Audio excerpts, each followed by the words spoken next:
O Mundo Agora. Crônica de política internacional. Na Europa, a extrema-direita se parece com Briareu, o titã da antiguidade grega, que tinha 50 cabeças e 100 braços, cada um com o seu estilo de ação. Se isto parece criar uma dispersão de suas forças, por outro lado, lhe garante uma grande vitalidade e variedade nestas mesmas ações. Existem alguns temas permanentes para todos os extremistas de direita: ódio aos estrangeiros, imigrantes e refugiados, a defesa de uma Europa cristã, seja lá o que isso signifique, anti-islamismo, o tradicional antissemitismo contra os judeus, racismo explícito ou disfarçado, frequentemente antifeminismo e homofobia, combate ao que entendem ser a ideologia de gênero, euroceticismo ou descrença na União Europeia. Nos últimos tempos, negacionismo em relação à Covid-19 e resistência às medidas sanitárias de qualquer governo. Podem ainda haver outras bandeiras de caráter local, regional ou nacional, como a defesa da herança franquista na Espanha, ou ainda a fascista na Itália, e a minimização da tragédia nazista no caso da Alemanha. Mas seja como for, a extrema-direita se alastra tentacularmente por onde e como puder, dependendo do seu grau de proximidade e penetração em relação a governos, outros partidos e forças de direita, e também conforme a penetração popular que conseguem. Na Hungria e na Polônia, a extrema-direita está no governo, através, respectivamente, do partido Fidesz e também do Partido da Lei e da Justiça, do presidente Andrzej Duda e primeiro-ministro Mateusz Morawiecki, no caso da Polônia. Ambos os países estão em conflito judicial com as autoridades da União Europeia, pois contestam a obrigação de aceitar a prioridade das decisões judiciais destas sobre as de seus próprios tribunais e outras instâncias de governo.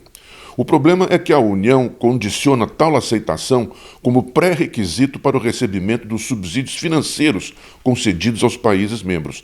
No caso da Polônia, já se fala até na possibilidade do país sair da União, embora as pesquisas indiquem que a maioria dos poloneses prefere a permanência.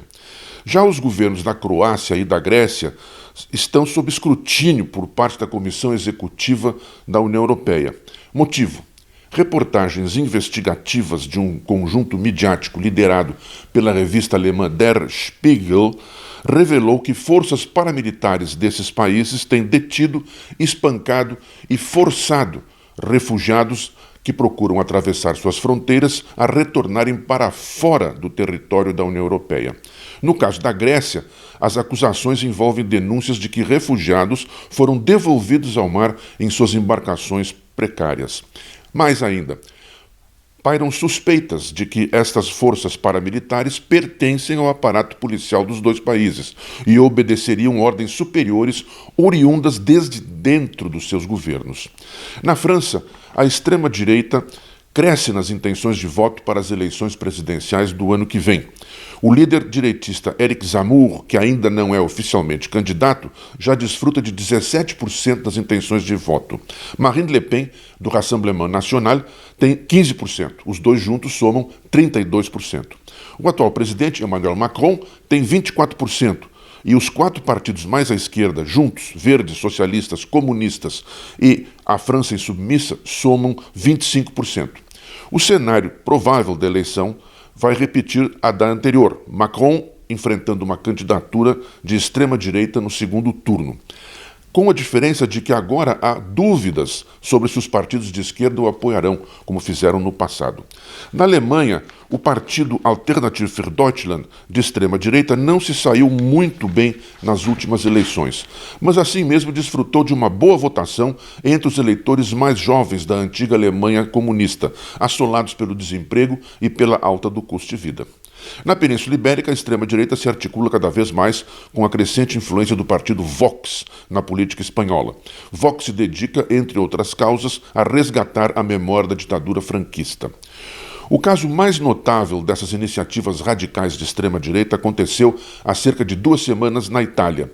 Ao final de uma manifestação convocada por organizações extremistas de direita contra as medidas sanitárias em Roma, metade dos 10.000 militantes presentes, segundo dados oficiais, se separou do resto e tentou invadir a sede do governo italiano, na Piazza Colonna, nos moldes da invasão do Capitólio, em Washington.